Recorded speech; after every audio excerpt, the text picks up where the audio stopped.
let's get right to Sheriff David Clarke, live in Wisconsin, America's Sheriff.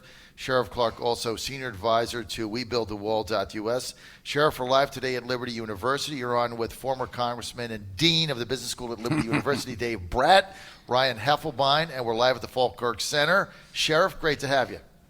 Thanks a lot. It's good to be on with you. Let me just give Liberty a quick plug here. I want to congratulate you, sir, on the work that you're doing with actually educating students. You don't indoctrinate them with a certain philosophy. You instill discipline. Hey, Sheriff, we really appreciate that at Liberty. God bless you. Thanks for all you do. No, I appreciate it. I really do. You guys are needed. Hey, Sheriff, I saw you on Newsmax the other day. I love when you go on TV. I can't get enough of those clips. You really take it to them. But now let's get to the cancel culture here. And then we'll get to canceling high school football in Virginia and all that stuff. But let's get to the cancel culture. First, the Redskins go. I have no dog in the hunt. I could care less. And I know you're a Cowboys fan, so whatever. But now they're trying to get rid of the Texas Rangers, the North Carolina Tar Heels, Dave. They want to get rid of those. They want to, what is Chicago Black Hawks? They want to get rid of those. And now somebody comes out yesterday and says, well, you know, the other thing we really need to get rid of is the Florida Gators. And people are like, what does Gators have to do? Because there's stories that African Americans were, chased by alligators. Where does this end? I'm just glad my Minnesota Vikings are more of the compassionate, soft touch, so no one's after them yet. The Vikings were known for their compassion and whatever. It's they just, were? No, I mean, it's just crazy. Well, they're going to be next. Yeah, exactly. If logic has anything to do with it, which it doesn't. No. This is just the left on a roll. I mean, they're overextending, overhyping, and finally, I mean, the New York Times is it, right? The cancel culture. Now you got some serious minds finally weighing in on what this cancel culture means, and it's the end of the American liberal experiment, right? The fascists are taking over, and I heard someone summarize that New York Times yesterday too. They said there's basically two visions for America. One is the liberal vision of the founders, where you have shared rational dialogue, and the other way to run a regime is through fear. And so you ask yourself, what's going on the left right now? And at the New York Times and this cancel culture, they are indoctrinating and living out a reign of fear that they're putting on it. You open your mouth, Goya, we're going to put your family industry out of business, right? That takes care of the poor all over the place. You open your mouth, whoever, on the radio, we're going to get rid of you, right? Mm-hmm. And that is a culture of fear. And those on the left, right, a lot of corporate figures are paying their penance right now, right, to avoid the retribution of this hard left, because they don't want the big game exposed, right? The little game is this Black Lives Matter and all this stuff, right? The billionaires are up at the top laughing all the way to the bank. They're playing marionette down here. They got Nike, for example, using slave labor in China to make LeBron shoes. Right, so everybody's paying the bill, right? They're paying off the mafia for the short-term, low-level coverage. So it's extortion. Insurance. Oh, it's extortion. Total extortion. Yeah, and what they don't get is, and Amazon got the announcement the other day, right? Now they got the announcement, we're coming after you, you racist, sexist, bigot, da-da-da-da-da too, right? So Amazon, the Washington Post, they think they're being clever, paying off the left in the short run. They're next, let me tell you. Amazon, the way they treat people.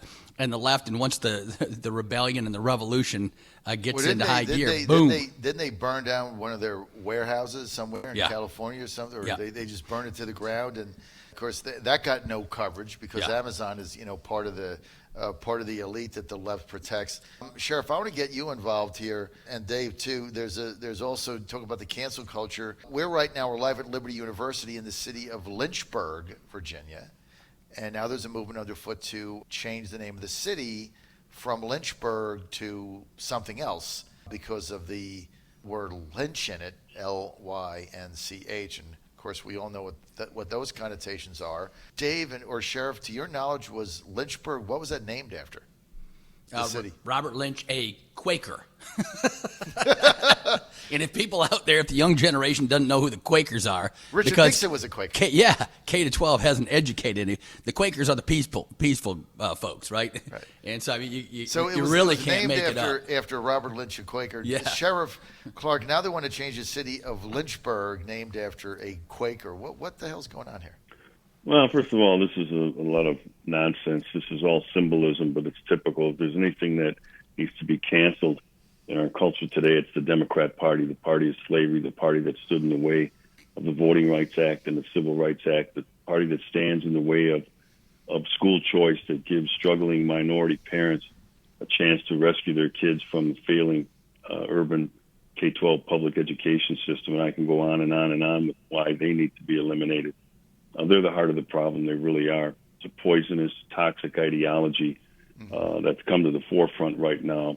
Totalitarian bigotry at its finest. If you don't comply, you'll be destroyed. But this thing has to be shoved back. I'm tired of using the phrase pushback. Pushback is not aggressive enough. They need to be shoved back into the holes that they came out of so that this country can get back up on its feet.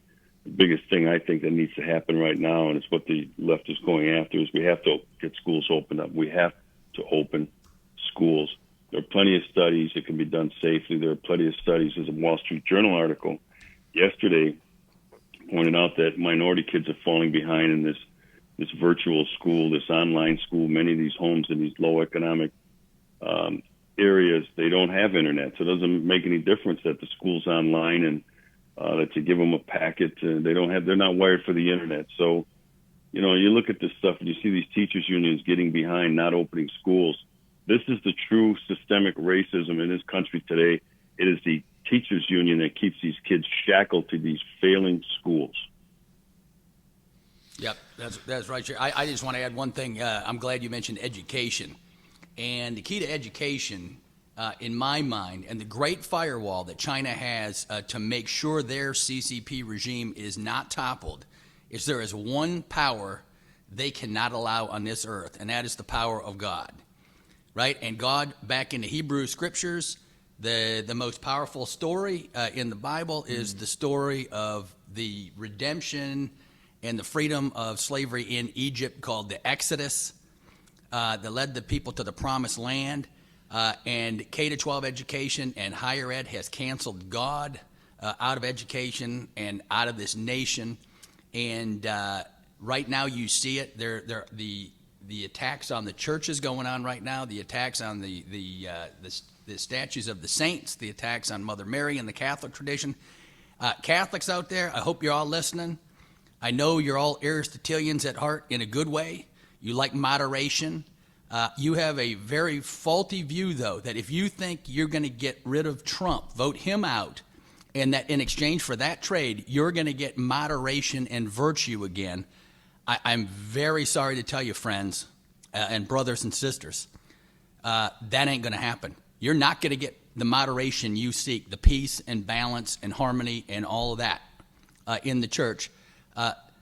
The left is coming after you hard. And if you don't keep Trump in office, you're going to suffer what everyone else is suffering. They're coming after you, I guarantee you, because they're coming after God constantly. I have to add an amen to that, by the way. Very well said. Very well said. 3 things are necessary for a Marxist takeover. You gentlemen know this, but some people do not. The first thing is that you control the press. That's been going on in the United States for a long time. That is the propaganda machine, the large liberal media's propaganda machine for the Democrat Party. The next thing that you do is you disarm the people. They've been trying to take our Second Amendment rights away for a very long time, but they know that's necessary. The third thing that is necessary for a Marxist takeover is you get rid of all symbols of church, faith, and God. And when you get those 3 things under control, you're well on your way to instilling your Marxist ideology within a country. Yep. Unbelievable. We're with Sheriff David Clarke live. He's live in Milwaukee, Wisconsin. Dave Bratt with us, Ryan Heffelman. Jerry Falwell Jr., he'll be with us tomorrow. He came out in favor of changing the name of Lynchburg. I got a couple texts here from our listeners, Dave, asking why does he did that? Why did he do that? And what do you want to change the name to? Yeah, well, I think President Falwell is just listening to the people, which is different from what the left does.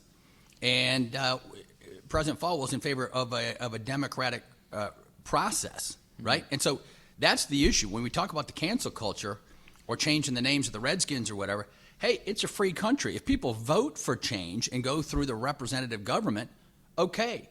But it's different than bringing a tractor trailer downtown, tying up chains to a statue and dragging it down without consent. And so we're going to have a conversation in our region on that and other things, and the will of the people, right? We are the sovereign, right? The people used to be the sovereign. The people better wake up and reclaim their power, or they're going to lose their power. Well, the problem I have with that, though, is that this is a very small group of people. So when you talk about democratic change and you talk about the will of the people, I doubt that it's the will of the people. I don't know that in Lynchburg. I doubt that that is the will of the people. This is a small group of individuals that are stirring all this stuff up. That's nothing more than symbolic change. If people are looking for fundamental change, and we need it in this country, well, then we should have a discussion about fundamental change, but not about statues, not about changing names, not about any of this small ball stuff. That's the low-hanging fruit. And I think that many people in this country are frustrated with what's going on. And it isn't just about the this Marxist movement out there. There's some other fundamental change in this country that needs to happen, but it won't change when we just nip around the edges. Well, I agree with you, and I agree with you, Sheriff. When the people speak, I think they're going to say what you just said. We'll see what happens. I don't know about your city changing the name or not. I know President Falwell, I think, is in favor of it. I guess he figures if people find it offensive, you can go with a name change. I'm not a Lynchburgian, so I'm really not going to weigh in on it. I'll leave that to you guys here, although it is a beautiful city. And it was, when I first came here, I saw a sign, Dave, you can give me a quick history lesson. It said Lynchburg and blah, blah, blah. It was the Confederacy Inner Defenses. What did that mean? Do you have any idea what that meant? I don't know what they're getting at with that, but I'm so happy to be out here. The people here, the culture here is just phenomenal. And all you business folks out there, if you want a business-friendly, free market, rule of law, safe place where your kid can get a good Christian education, come on over to Lynchburg, right? We want you. All right, Sheriff, got a couple more minutes. Let's get to masks. In Virginia, there's now you got to wear a mask now going in any store. According to the governor, he has a 1-800 rat line. You can rat out the store owner. So everybody's ratting on each other like they did in the old KGB Soviet Union. Also, Walmart and Sam's Club says no mask, you can't come in the store. Sheriff, what is your reaction to this? Sheriff Clarke. Well, look, this is not a medical decision anymore. This is not about public health. This has been politicized. This is a political issue now, the forcing of wearing masks. And the reason I say that, it's not my opinion, but I do my own research, and I've come across numerous, not just one, numerous studies on the effectiveness or efficiency of wearing masks. And the science says, it's called Mask for All for COVID-19, not based on sound data. Two doctors, national experts on respiratory protection, and in this lengthy study, and it's pretty long, I read the whole damn thing. It said that, first of all, the masks that are being worn are a waste of time. Okay, they do not stop you from getting COVID, and they also do not stop you from spreading COVID, all right?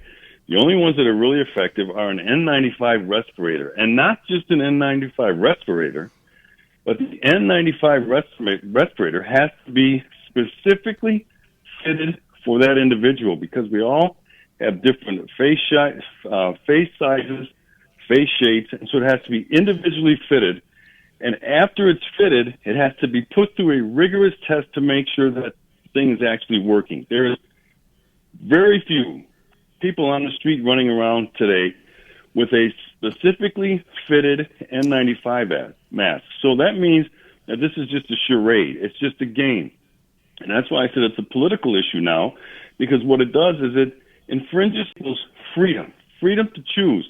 If you want to wear the mask, fine.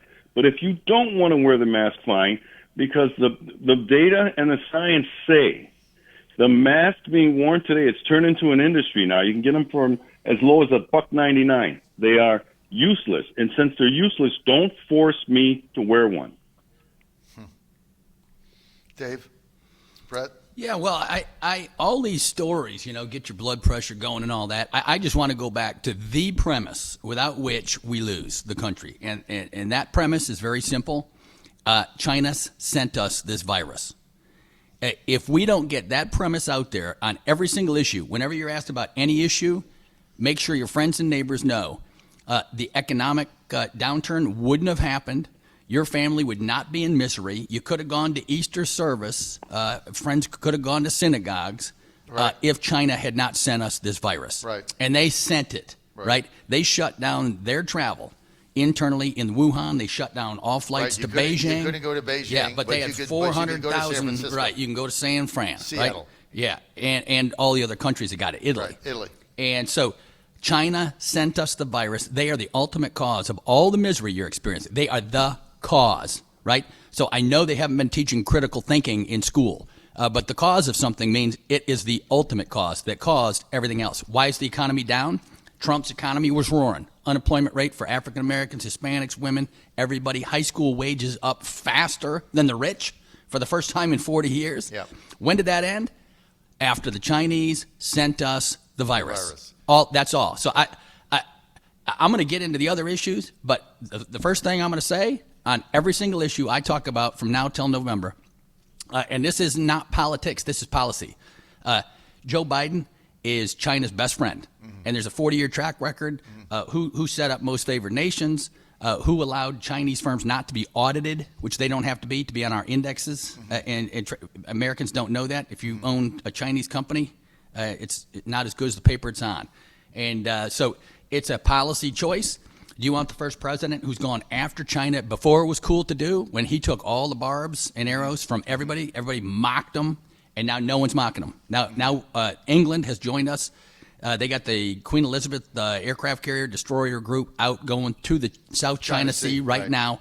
When's the last time you saw our NATO European allies put up real money and real battle equipment? Next to never. Yeah, next to never. And so the Falkland Islands. That ain't by mistake. That's a good one. Don't get me going. The Falklands. Right. When she sunk the Argentina ship, Margaret Thatcher did. We're out of time for this segment. Sheriff Clarke, always a pleasure to have you on, sir. Good to have you with us.